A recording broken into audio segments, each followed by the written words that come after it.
Agora que a gente já conheceu o seu passado, né, a sua infância, a juventude, como as coisas começaram na luta, inclusive como começou a sua Jinx, a gente finalmente volta pro presente do Jiu Jae-kyun e ele talvez finalmente esteja caindo na real, percebendo aquilo que estava na sua frente esse tempo todo. E aí pessoal, aqui quem fala é o Guto Nunes, sejam bem-vindos a mais um vídeo. Hoje a gente fala sobre o capítulo 76 de Jinx, onde o Jiu Jae-kyun, ainda doente, passa a refletir mais sobre as suas conversas com o antigo treinador e também sobre o seu relacionamento com o Dan durante esse tempo todo, e talvez ele esteja começando a cair na real sobre algo que ele sinta pelo Dan. Deixe seu like para ajudar no engajamento do vídeo. Se é novo por aqui, se inscreve, ativa as notificações, me segue nas outras redes sociais, sou @gutonu em todas elas, e claro, fica à vontade para comentar quantas vezes você quiser ao longo do vídeo.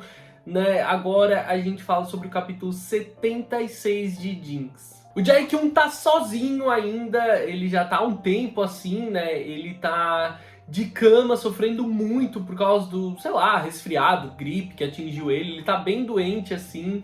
Só que isso dá tempo a ele para que ele pense, até de certa forma forçadamente, nos seus sentimentos, lembre do passado e reflita sobre as suas atitudes recentes, como por exemplo com o Dan. Ao lembrar das palavras recentes do antigo treinador dele, dizendo que existe na vida coisas mais importantes do que apenas ganhar, o Dan vem imediatamente à cabeça do Jiu Jae-kyun, e é aí que é a coisa com a qual ele não consegue lidar direito. Afinal de contas, quando ele se lembra dessas palavras do treinador, por que é o Dan que vem à cabeça dele imediatamente? Ele até já tá começando a entender do porquê, mas é mais difícil o processo de aceitar. Ele tem total consciência de que durante todo esse tempo, né, mesmo fazendo sexo com muitas pessoas por causa da sua Jinx, ele sabe que nunca fez nenhum tipo de conexão profunda com ninguém, porque tinha medo que aquilo se tornasse um obstáculo no caminho dele. Mas quando ele pensa no Dan, ele percebe que aquilo tudo que começou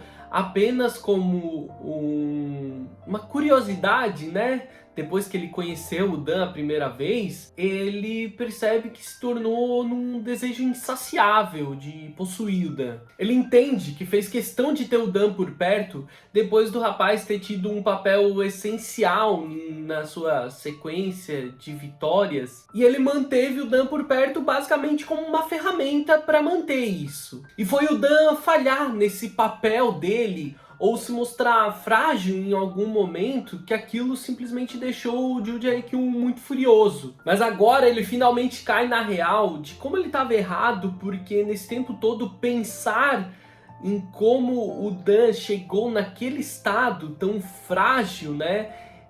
Parecia não, mas sempre foi menos importante do que a necessidade dele de ganhar. Pensar sobre isso tudo deixava ele cada vez mais ansioso. Essa ansiedade, quando as coisas saíam dessa forma, né, como quando as coisas não saíam da maneira como ele idealizou, deixavam ele furioso, e ele tinha atitudes explosivas, como a vez que ele arrancou o Dan da caminhonete, jogou água nele para acordar, muito irritado, né? E ele reflete sobre aquele momento, sabendo que ver o Dan se cuidando, né, não se cuidando daquela maneira frágil, e a ansiedade que ele tava depois da conversa sobre um possível retorno às lutas, fizeram ele agir daquela forma. Eu amo que ele pensa, reflete sobre isso, como se ele nunca tivesse agido como um grande arrombado, e aquele tivesse sido um dos poucos momentos, sendo que ele faz isso há 70 e poucos capítulos. Mas também agora ele cai na real e sabe, aceita, entende que por trás daquilo tudo também tinham outras emoções que ele não compreende ainda muito bem. Como por exemplo o desespero de quando ele pensou que o Dan podia ter sido a vítima daquela tempestade, quando rolou aquele grande abraço.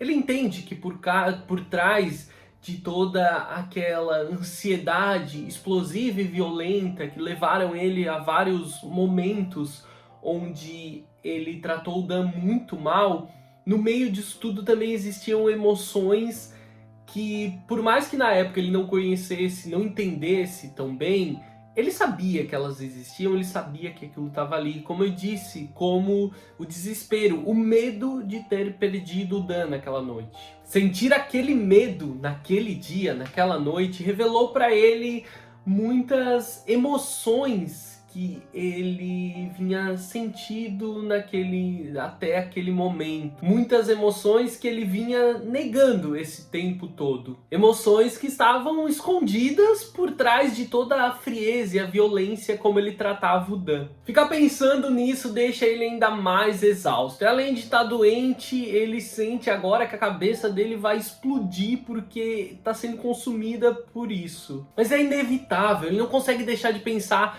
nas coisas ruins que ele fez pro rapaz e no jeito horrível como ele tratou o Dan por culpa da sua determinação incontrolável pela vitória. Esse desespero pela vitória levou ele a ser grosso e violento com o Dan muitas vezes e até mesmo não se preocupar com o bem-estar do rapaz em momentos que eles estavam juntos, até mesmo no sexo. Enquanto ele delira por causa da febre, ele tenta colocar a cabeça no lugar e pensar no que ele poderia fazer agora para lidar com esse monte de merda que ele fez pro Dan até aqui. Como que ele pode consertar tudo isso? Enquanto ele delira, desesperado por uma solução, ele chega a ver o Dan na sua frente chorando, mas é só a febre, a sua cabeça pregando uma peça nele, é só um delírio mesmo. Enquanto isso, na casa onde mora, o Dan brinca com aqueles filhotinhos, que é um dos quadros mais fofos dessa de Jinx até agora, é o Dan com um cachorrinho.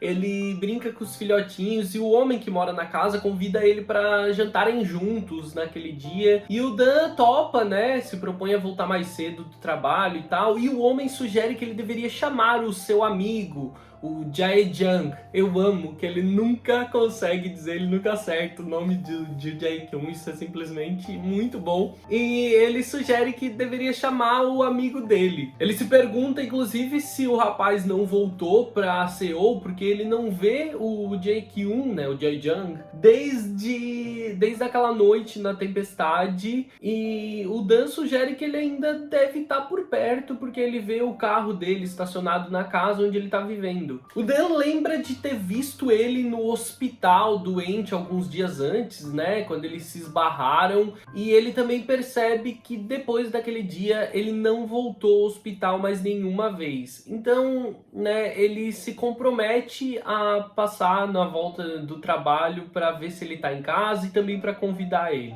Sozinho em casa, o Jun Jae-kyung sofre, consumido pela febre que tá acabando com ele e também por esse monte de pensamentos, agora que ele começou a ter consciência dos sentimentos em relação ao Dan. Ele chega a ter um pesadelo com o Dan, vendo o Kim Dan sendo levado pelo mar, naquele lugar onde eles já se encontraram, onde ele teve medo de perder o Dan, e ele acorda num susto, desesperado, com medo de perder definitivamente o rapaz. Quando ele acorda, ele sofre com os sintomas da gripe, resfriado, sei lá, né? O frio que sente, a dor no corpo e a exaustão que ele tá, porque mesmo depois de ter dormido, ele sente como se não tivesse descansado nada, o corpo dele tá exausto. Ele não se lembra em nenhum momento da vida dele onde ele tenha ficado tão doente assim, nem mesmo quando ele era criança, mesmo com aquela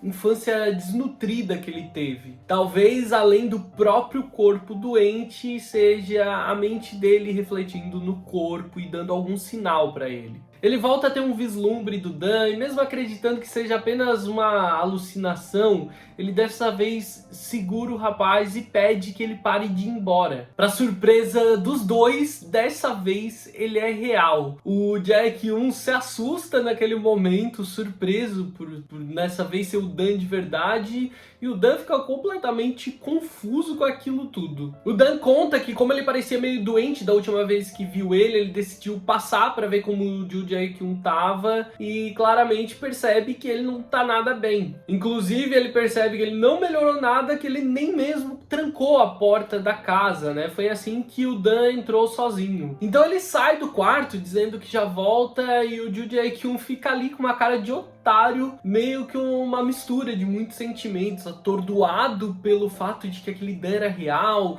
em meio a tantas coisas com as quais ele estava tendo que lidar na própria cabeça, e confuso, mas também um pouco envergonhado por ter agido daquela forma. Ele vai até a cozinha e vê o Dan cozinhando. O rapaz fala que está preparando alguma coisa para ele com as sobras, né, deduzindo que ele não tenha comido nada direito nos últimos dias. O Jae-kyung observa o Dan um pouco afastado. Na opinião dele mesmo, o Dan não devia estar ali cuidando dele. Afinal de contas, ele não tem condições nem de cuidar dele mesmo nos últimos dias. Então ele fala pro Dan que ele não precisa fazer aquilo, que ninguém pediu a ajuda dele. Instantaneamente, ele percebe que aquilo deve ter soado muito mal. Deve ter parecido não, foi mais grosso, arrogante, mal agradecido.